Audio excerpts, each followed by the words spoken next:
Here we go. Let's make it a good day. We do it our own way. Let's make it a good day. Oh, no matter what they say. Making it a good day, and it's also a very hot day as well. It's just a bit toasty. Welcome. We're excited that you're joining us. Thank you. It's the Jason Show. Yes, it is. Without Jason or a Kendall. Thank you. But we have a great audience. Thank goodness. This feels incredible. This is the first time I've been on the Jason Show with an audience. We were just talking about it before the show. Yeah. 3 years. Dang. July of 2019 was the last time I was sitting right here with an audience here. And this is what a good day to be here. Okay, so Yes. Obviously Kendall and Jason are off, so you get Hobie and me today. Yes.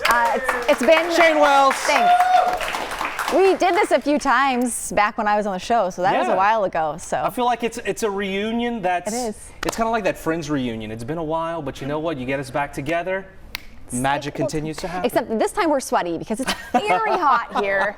Hobie, I'm sorry, you just compared yourself though to a lady in church as you were dabbing your Hold head. on, I have it right here. Yes. I feel like, I do declare it's a tad. It's a little toasty a in little here. toasty in here. Yeah, we've got that I grew up in southern South heat that Louisiana. you're used to. I grew up in southern Louisiana, and this kind of feels like home. But my dad, I called him on Father's Day yesterday. He goes, Okay. "Oh, it's so hot here, blah blah blah. We're almost 100 degrees," and I said, "Well, we're going to be there tomorrow." It goes, Yeah. "Oh, well, that's interesting." I said, "Well, look, at least you don't get 50 below feels like in 2 feet of snow in your driveway. At least you have one extreme or the other." We always do that thing. Would you rather have it be -50? Yeah, but the or crazy thing about 100 Minnesota humid? is you get both. We're so lucky. Where else in the country? So lucky. Not a compliment, but you know what? It kind of is what it is. It is. We're accepting it. We're all just gonna be a little extra glowy today. That's it. You know what? Just a glow. And Just frizz. shine. All the things. Yes. All right. Oh, I can already feel the hair like dripping and dropping. It's a little right extra here. tall today. Oh, is it great, tall yeah, today? That's yeah. on purpose because I wanted to like elevate it a little bit. Sure. Just because if it would droop down with the humidity. Yeah. Do what you have to do. Yeah, you gotta What'd you give do it this some weekend? I just yelled at my kids for opening the door because it was too hot. I like turned to my Oh, parents. it sounds like it was a great Father's and that Day. insurance Lovely, nice. commercial. I was like, shut the door! All the heat. It's just coming in the house. It's getting It's hot. like peak mom level, by the way. Oh, I felt it. It was hurting me a little bit, but I also got it. I had to do it. So last Tuesday, had some vacation days last week, so we Sure. went to the movies for the first time in a long time. Saw the one that everybody's been talking about, Top Gun Maverick. Yeah? Has anybody seen it? Good? That one. I will say this. That is the most fun I've had at a movie in a very long time. I will follow that up. When's the last time you saw a movie in the theater? It's a good question. Pre-pandemic, I loved going every single Right? That was my day, the $5 Tuesday. Every single I Tuesday. missed it out was like on that. clockwork. Okay, They so, but still this do. was really good. I've This was heard really good things. It lended great tributes to the original in the best ways possible because the original, I watched it back, it was okay. Look, here's the thing. I understand didn't say that. That was it is a Hobie. staple of the 80s. I will go ahead and say that Sure. because we saw camera angles and planes for the first time in a movie of that magnitude. Okay, true. But seriously, all it was, oh, here's this group of guys, they're gonna play volleyball, and then they'll fly planes at these the end and they hotties. win. And that's like that's pretty much, but this one, the plot and the storyline and the character development, it's Good. fantastic. The ending is great too. You don't really know where it's going. They went after some key pillars of different characters, and then just all tied them together, and it actually worked really well. If you Okay. haven't seen it yet, it is the reason why you go to a summer blockbuster movie. 2 thumbs up. Also, about a thumb down if you want to see Chicken Hair on Netflix. It's part what? chicken, part hare, and he's an adventure kids movie. Oh, okay. Not the best. Okay. That's what I watched this weekend. I thought you were talking about like chicken with hair. It was like It's part chicken, part hare. I thought it was like a chicken with a mohawk, like. That would have made it cooler. Okay. Time now to get into today's hot dish. We don't have the spoons though.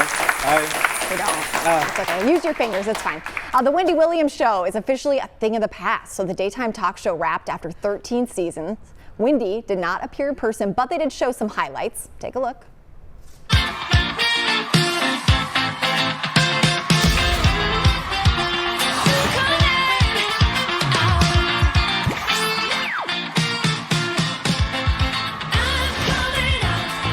This is the best show ever. I swear if I wasn't sitting here doing it, I would be at home watching.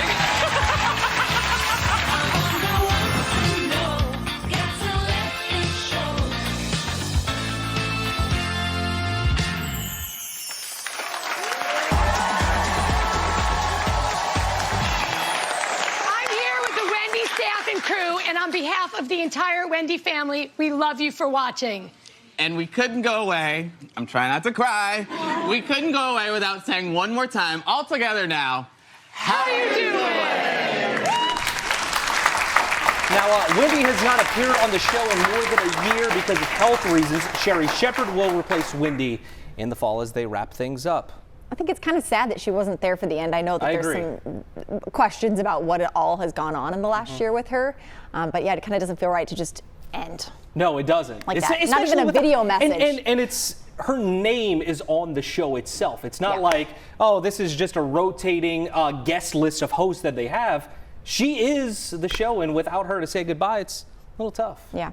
And also, show business, I think we all know, is kind of a tough business. Yeah. And some of the iconic items from Wendy's show are simply getting tossed in the trash. Among them, Wendy's iconic purple chair that you can see right there. According to page 6, that chair is going in the trash, and production didn't even bother donating it to something like a museum or something of that nature where they would want to, like, kind of idolize that pop culture icon right there. Wendy's famous wigs, they're also getting tossed out. Those are still at the studio because, well, she never came and got them. Wow.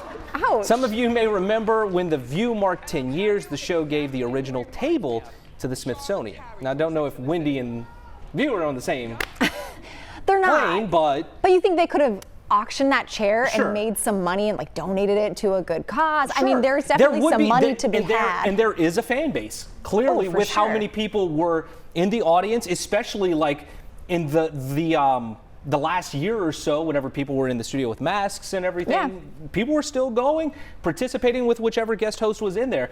I just want to know, what happens to the shoe cam?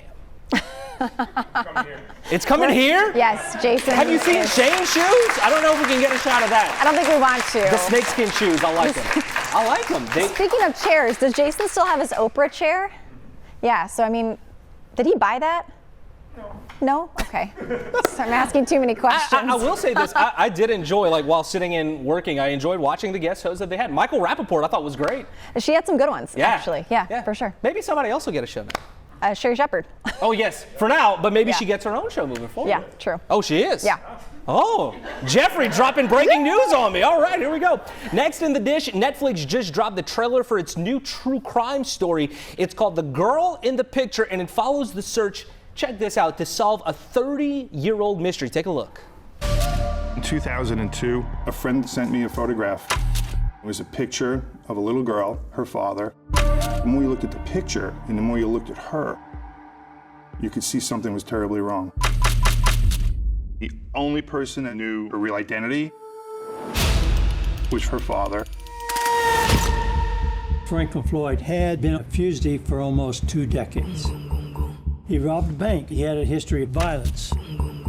He was an expert and concealed his identity. He had a daughter, Sharon Marshall. She wanted to go to Georgia Tech, be an aerospace engineer. I remember the phone call, and she said she was pregnant, but Daddy won't let me go to college now. We discovered that they changed their names.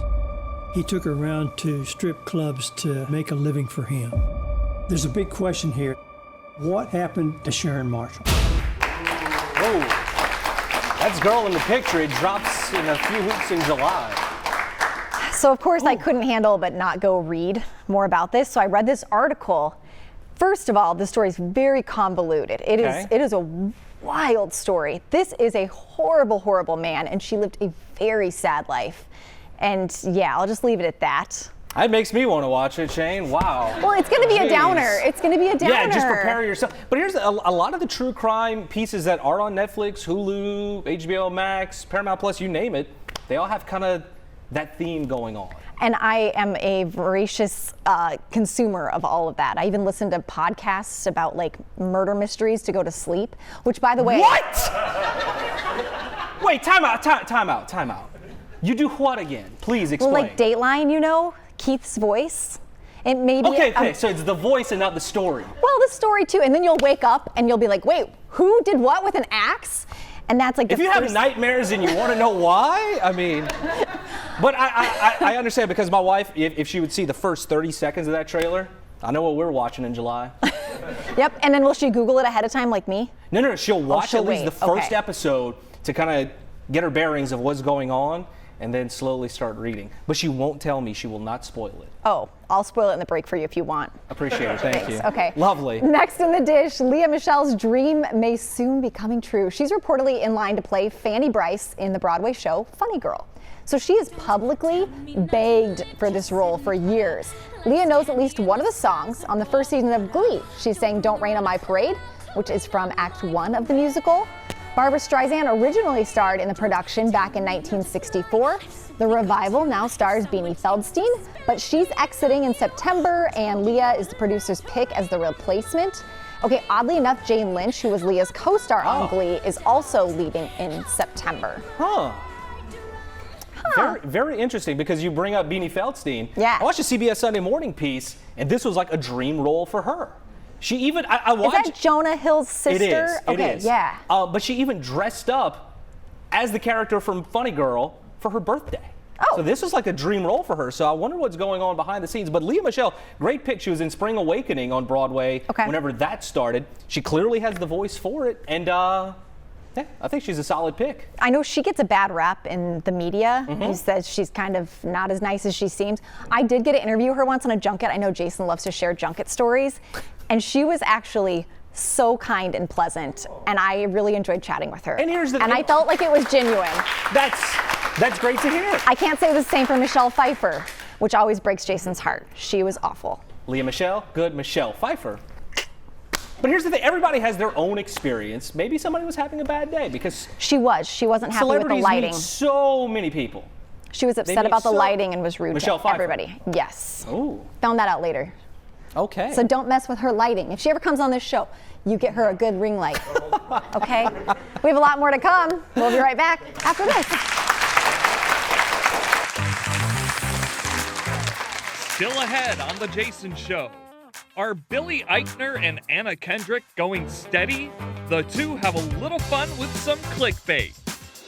Plus, Bachelor Nation once again reeling this morning. Another couple calling it quits.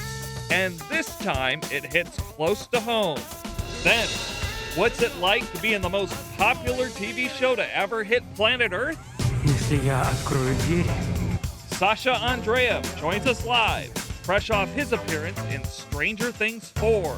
And while it heats up outside, we have a little Monday throwback. We go back 3 years when Jason and Kendall cooled things down in a big way. Grab a Mountain Dew and some oatmeal. The Jason Show will be right back.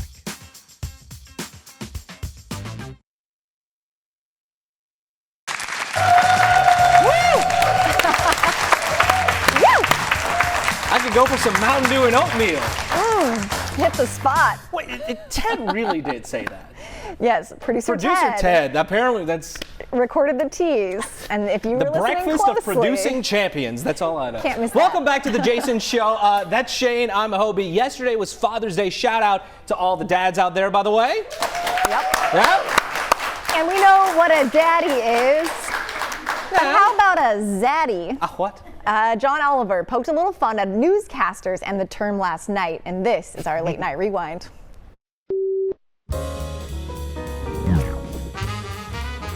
And now, in honor of Father's Day, Zaddies.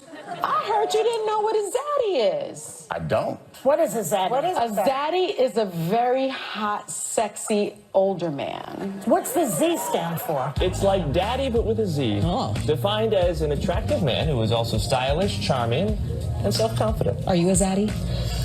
I don't think so. Happy Zaddy's Day over there to you. Are you saying we qualify as zaddies? Let's talk about Jeff Bezos to wrap this up. He has accomplished a lot in his life, and now he's adding another title to his extensive list of achievements. A zaddy. The zaddy himself, Dr. Anthony Fauci. Is putting a zaddy 100% not?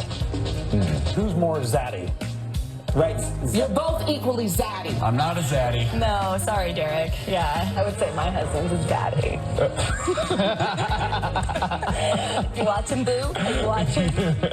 That's what you said about Gary down the hallway, too, but whatever. Okay, that was from the latest episode of Last Week Tonight. Are you feeling a little cringy? I feel like my shoulders kept getting higher as I watched all that. A little bit. Like with each one, it progressively got worse. Oh, no. Let's not talk about that again. You Let's want move to? on. Yeah. Okay. Let's not have a Zaddy segment. You just did it.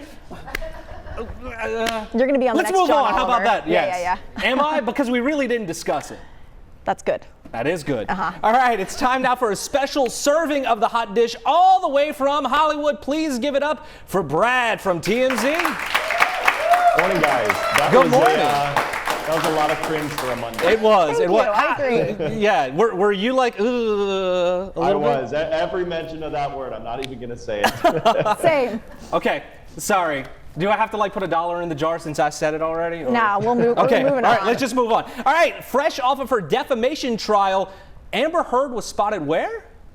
She was spotted at a TJ Maxx, guys, and believe it, Hobie, of all places, this was a TJ Maxx in the Hamptons. Now, of course, look, everybody wants a deal. Everybody likes to shop at TJ Maxx, but it is kind of maybe a little extra cherry on top, given the fact that she owes almost $8.5 million to Johnny Depp.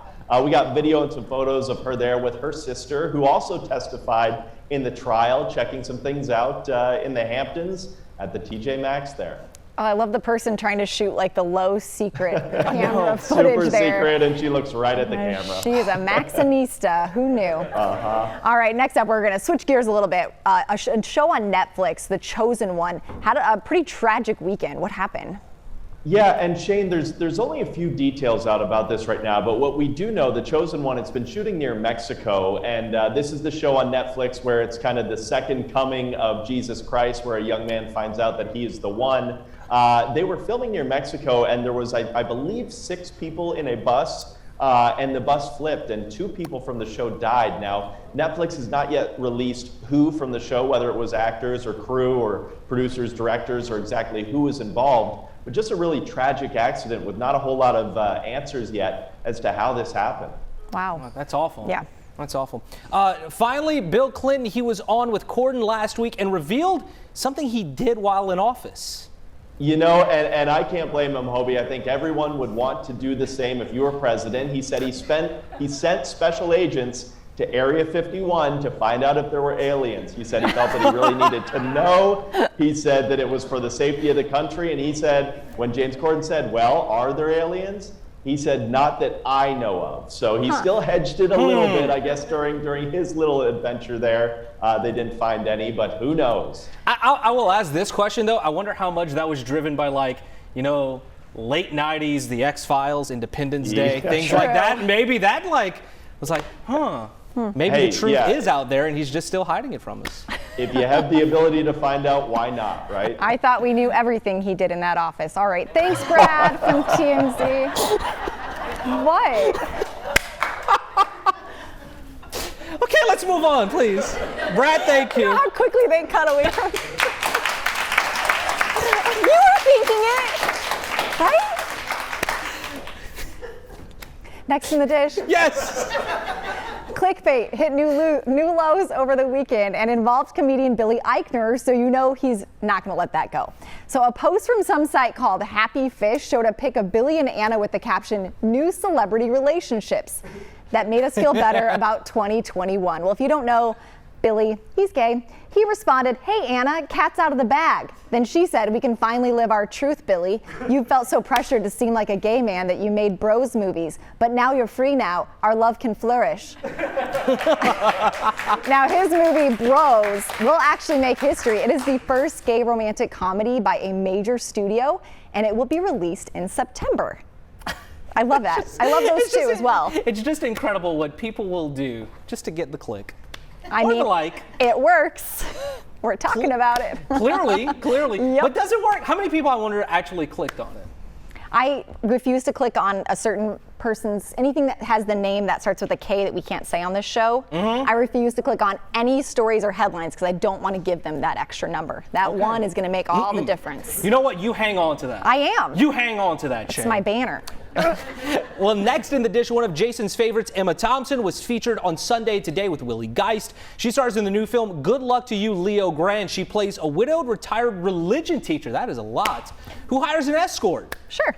Sure. And she talked about how she felt comfortable taking off her clothes on camera. Take a look.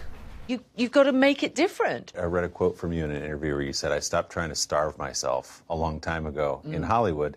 Have you felt that pressure to look like something or to achieve some ideal? Absolutely. No, I've actually had this thought in my mind, which is they want me to go to LA. I can't go to LA. I'm actually too fat. Oh, come on. You think of Hollywood and you think of those ideals and go, I don't fit. So how did you get past that? I'm a character actor. I was never the sort of glamorous, sexy lead type woman. If I've read a script which described the person as beautiful, I would stop reading it. But that's a relief more than anything. Right. You know, because then I get to play things that I think are more interesting. Wow. Wow. Good Luck to You, Leo Grande is streaming on Hulu, and so far it has a Rotten Tomatoes score of 95%.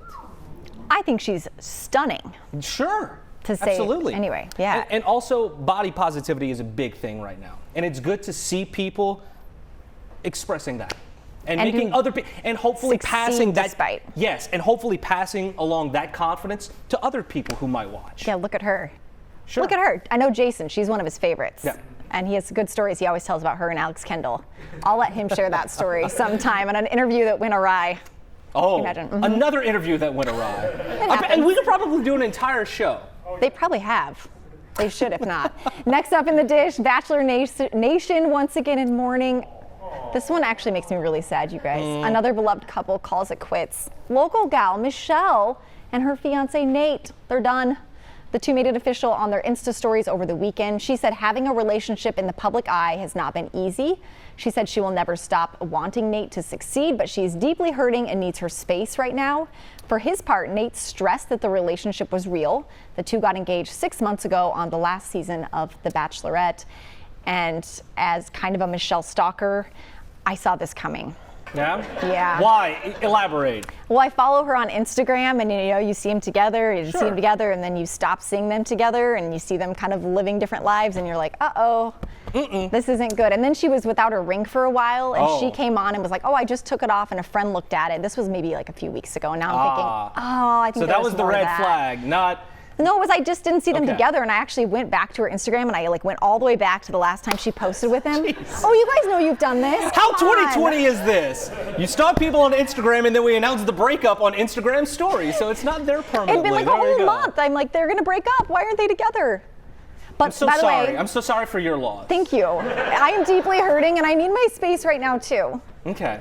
So can we take a commercial break? I've never seen somebody spell their name Nate like that, by the way. It's a shortened version of a longer name. Okay. Yeah. Thank you. Thank you for educating me. I know that as well. We'll have much more coming up. We'll be right back after this. Do I have a problem? You just love The Bachelor and The Bachelorette. I love her. But she's local too. And she's so fun.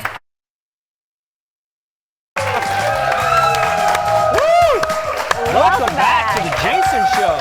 Yeah. Oh, we have a special guest for you. Yes, we do.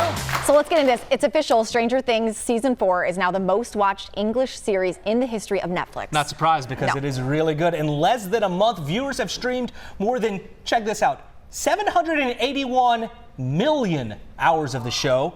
Part of the show takes place at a prison camp. No spoilers, though, in Russia. And if you've watched it, you may have spotted a familiar face as one of the prison guards. Take a look. Думаешь, я это перестелю? Открой двери! Если я открою двери, я не только себя обреку на смерть, но и всех своих товарищей. По совести я не могу и не буду. I gotta hand it to you, commies. You're committed.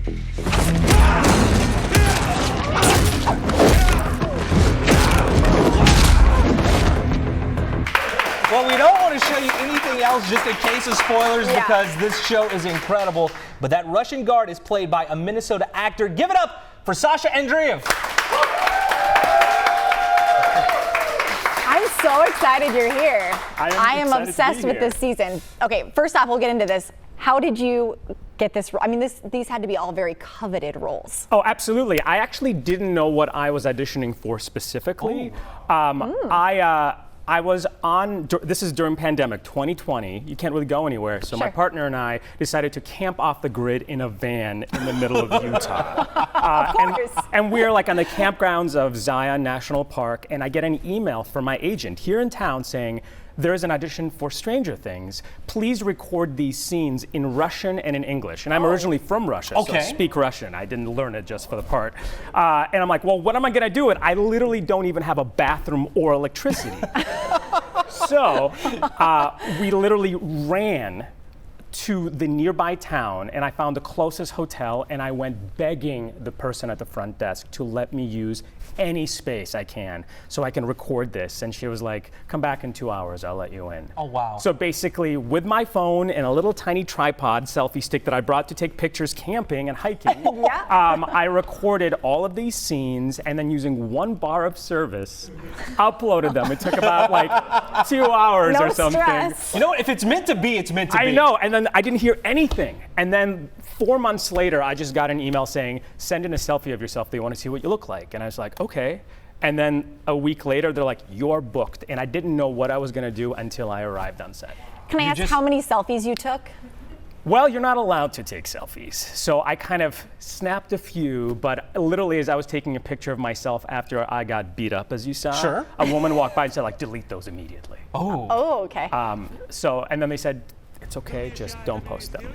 So clearly there's a lot of secrecy involved with filming a show of this magnitude, because I believe season 3 came out in 2019, so there's been a lot of waiting. There was some for this. postponement because of pandemic. So what type of secrecy was just involved in this process? Well, the script doesn't have the title of the show, and when every actor who gets their scenes, they only get their scenes, and everything else is blacked out.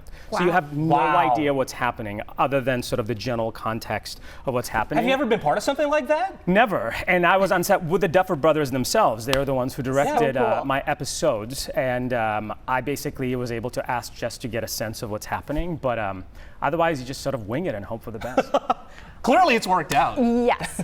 So we're not going to do spoilers. We've already talked about this, but you didn't know what was happening, and you haven't finished the dump of the first episode. I haven't. Correct? So this is an so epic you still don't season. know what happens. I know that at the time of filming, it was the most expensive television show ever made. It surpassed WandaVision, which had held the record before. Wow. So I've seen episode 1 of season 4, but because theater is back and I'm also a stage performer, I've just been so busy working on that lately that I'm making it through little by little. So no spoilers, because I don't know. Right, exactly.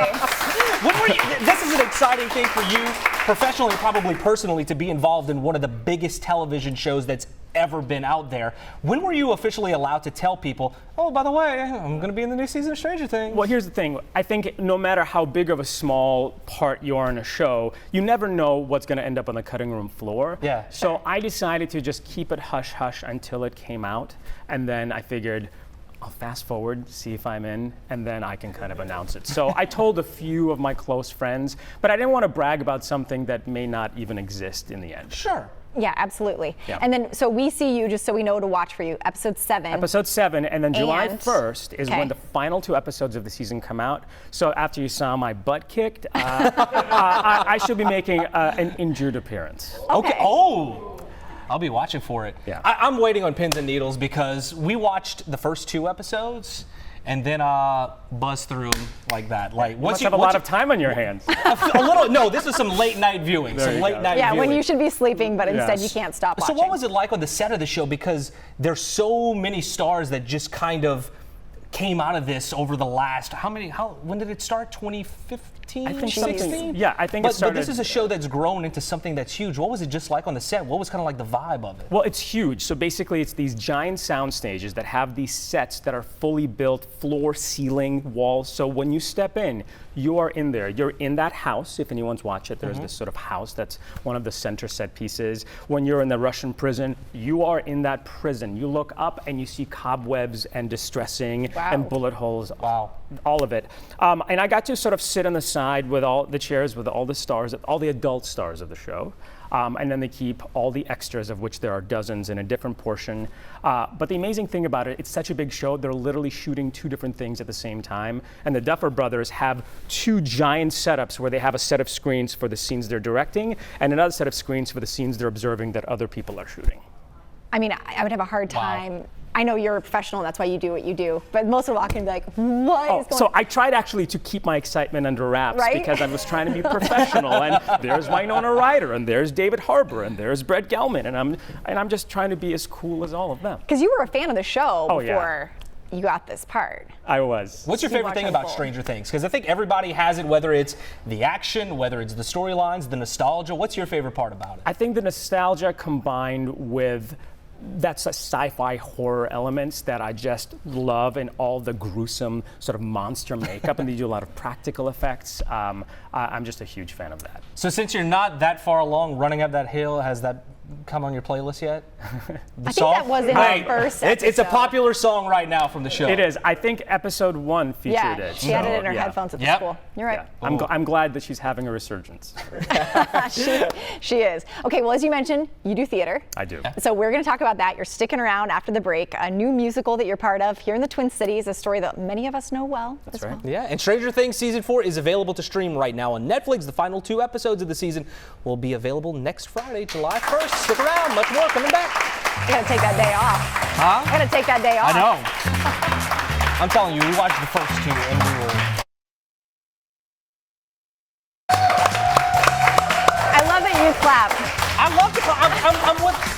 I'm a man of the people. I try to be. How about that? No, you gotta be the audience, you gotta be here, we gotta do it all. Yeah. We're back with actor Sasha Andreev, and besides appearing in season 4 of the smash hit Stranger Things, he's also featured in the world premiere musical version of 12 Angry Men. It is playing now at the Ritz Theater in Minneapolis.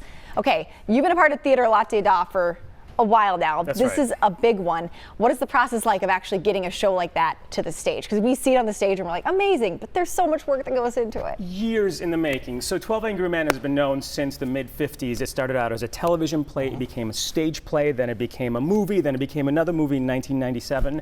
But it's about 12 men who are in a room debating whether a young man allegedly killed his father. And this is the very first time it's ever been adapted into a musical piece. I've been with the show for about 4 years when we first started workshopping it back in 2018. Wow. And the writers of the show have actually had it, on their docket for almost a decade. So we were meant to stage it in 2020, but a couple things happened in that year where it kind of delayed us. A little pause. So we've continued workshopping it, and it's this complex jazz musical that intertwines the original text with a brand new jazz score and additional text by David Simpatico and Michael Holland, directed by Peter Rothstein, who's the artistic director of Latte Da. So we see so many musicals now. I mean, you look at Hamilton, they take history and make it a musical. Now this is a very well-known piece of history from film, as you mentioned, and also theater. Yeah. What's it like to kind of change things up a little bit and make something that people are very familiar with very new at the same time? It's a little bit terrifying, honestly, because we know that this is a familiar text that people have seen in some form. Some people are protective of it. A lot of people are very skeptical of whether we could even do it. But the writers have done such a great job of interweaving the tension of the text into tension of the music. Wow. So people who may not even necessarily be musical theater fans are going to walk away really enjoying it because the songs sneak up on you. It's just intertwined, and it's sort of that pitter-patter jazz. It's kind of natural. You feel like you're in a movie, honestly, because Nice. the music sounds like a score from a 1958 film. And who do you play in the movie? So Tell us I about play your juror character. number 4. He's the one with the glasses who's very fact-based, and the glasses become an important plot point, who sort of is one of the final holdouts because he just believes the boy is guilty until he may or may not be proven otherwise. But it's very exciting, and it's a tight 90 minutes. So once you're on board, you're just rolling right on. No through. intermission? No intermission. Oh, wow. It's very exciting, and you still have time for dinner afterwards. That's got to be a challenge as an actor, though, to be able to kind of go, there's no breaks, we got to go full through. Exactly. You can't go to the bathroom. You can't leave the stage. You're sitting around a table that spins throughout the show. There's a lot of slow motion elements and suspended animation that then gets thrust into regular life. So you are just sort of in a very filmic experience because it happens in real time. Yeah. For sure. And it gets quite tense on stage. Now, you spoke about how this is something that a lot of people are protective over. The writer of the original Or That's right. Somebody is giving your stamp of approval. You're pumped about Reginald Rose is the Okay. playwright who wrote the original teleplay as well, and his son, who's the owner of the estate now, came with his wife to see the show, and they absolutely loved it. And we were just on pins and needles waiting to hear what they would think, because a lot of people say, well, why isn't it 12 Angry Jurors or 12 Angry Women? Well, there's something about the toxic masculinity that takes place when 12 guys are in a room and how free they're able to discuss and debate. So that was very important to them. So they wanted it to be 12 men, but it's cast with a multiracial cast. So we have 6 BIPOC people, whereas originally it was white people. And they're debating the fate of a Latino boy. So, how does that get impacted? So it's still a period piece. It has this 2022 lens on it, plus music. And we were nervous that maybe they would just go, it doesn't work. But fortunately for them, Clearly it does. It did. Clearly it does. Sasha, thank you for joining us. We appreciate it. Thanks so much for having me. 12 Angry Men, a new musical presented by Theater La Ti Da, is playing now through July 17th at the Ritz Theater in Minneapolis. Head to latida.org for showtimes and tickets. And once again, the final 2 episodes of Stranger Things Season 4 hit Netflix on July 1st. We'll be Best of right luck. back. Thank you for joining us. Appreciate it. That was fun. Like we could talk for another hour. Let's make it a good day. We do it our own way. Let's make it a good day. Oh, no matter what they say. Oh, yeah,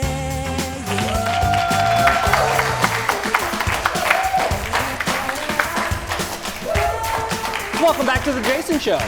Now, anyone watching us in Minnesota knows that today is going to be, it kind of is already, a scorcher with temperatures approaching triple digits. Now, most of us are doing anything that we can to stay cool, but would you step into a room with temperatures well below freezing? Today, yes.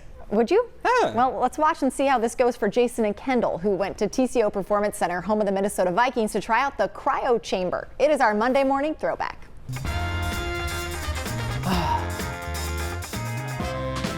This is like my 80th waiver that I've had to sign for this job. I call it like a death waiver. I'm signing it. We're getting ready to go into the cryotherapy room. We found out it's not a chamber, it's a damn room. So we're signing this so that if we turn into human popsicles, my buddy Rob here doesn't get in trouble. I'm holding the microphone because it's so cold in there that the mic would die instantly. Okay, so Rob, what exactly, people hear cryo chamber, what is it and what does it do? So we're fortunate here with the Vikings that we have all the state-of-the-art equipment to help our guys recover, and the cryo chamber is an awesome tool for us. Right now it's set at minus 184 degrees. Shut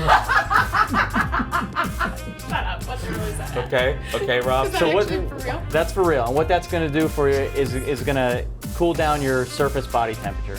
And when you do that, it aids recovery. Okay. It's going to stimulate your nervous system, which is going to release anti-inflammatory proteins, and it's going to release your body's natural endorphins, so it's going to decrease pain. So decreasing inflammation, decreasing pain, and helping our guys recover. What's it gonna do to my eyelashes? They're going right off. They're going to That's a look real like question. a spider. They're going to fall right off your face. You guys already filled out the waiver, so I'm not responsible for I that. know you're not responsible, Rob. You need to take, you need to take your jewelry off. Okay. So we got our slippers, pair of gloves for Jason, Kendall, pair of gloves, Thank you. If I keep it on, do I get to not go in? your beanies. Now I'm going to start to fire up the cryo chamber, okay? Bye, Jordan. Tell my babies I love them. Here's your end of the world face mask. If this falls off, do we instantly die? Oh. Why am I putting gloves on but my arms and my belly are exposed? This seems so backwards. So the first thing I have to do is take your surface temperature. My heart is racing. Jason, you are 86 degrees currently, and we're looking for a 30 to 40 degree drop in body temperature. Kendall, you're 88, you're hot. I wasn't scared until this moment. Calm down, it's gonna be great. No, I'm excited, okay? We're gonna play some music for you to move around. What's the Spice Girls song you wanna hear? Wannabe. Are you really putting on Spice Girls? Tell me what you want, what you really want. I want to go home. Okay, you guys ready? No. Yes. Bye, everybody. We'll Bye, see you on the world. other side.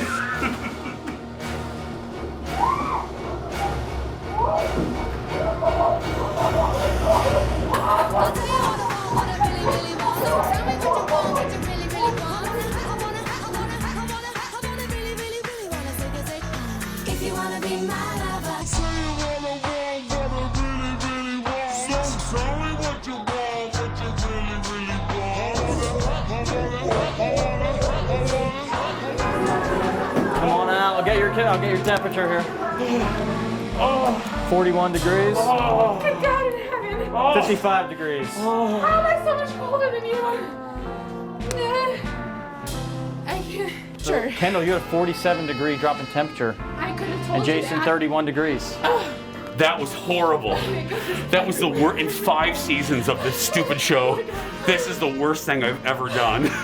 There's mascara all over my face. You look like I'm crying. You look like a sad raccoon. But do you feel recovered? Do you feel refreshed? Oh, Rob, whatever. Would you do that? I've done that. Yeah? I didn't stay 3 minutes though. Okay. Yeah, no, it hurt. I've submerged in Lake Harriet too, the ice, when it was iced over. That was Does worse. not sound fun. Does not sound... I want to ask Jason though, he said that was the worst thing he's ever done. That was like 3 years ago. Since then, Kendall's had him do a lot of other fun things. So I'd like to know now what is the new worst thing he's ever done. Sounds like a revisit segment. I think so. I like that. We'll be right back. She was going to have him do a ropes course. Like... Up high. Oh. Audience still going strong. I will clap along with them. You can clap too. Welcome to the club. Welcome back to the Jason Show for those of you viewing at home. It's time now for the world's shortest segment. Okay, so 3 years ago this month, one of the funniest things to ever happen on the Jason Show occurred live on the air. Remember this? I just can't figure out what the plot's going to be, though. Jason, your chair just broke. You got so excited. I have been working out.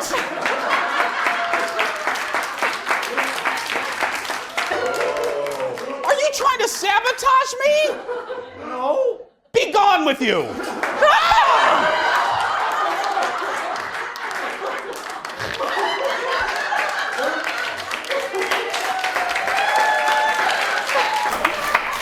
Unscripted television is the best. Oh, his face. I want like a slow-mo of when it broke. Eric, get on that. Right? Jeff's laugh in the background, though. Uh-huh. Very voluminous. Jeff, can we get that laugh again? Or is that just not replicatable? Okay. Well, that was obviously so. Jason after the shock of his chair breaking during the hot dish. We had another one ready. We're still using the same type of chair, huh? Huh? Dangerous. It's the same chair. Oh, wow. Okay. That's a shocker. It's new and improved. How about that? Okay. Brad did his work. We trust Brad. We'll be right back.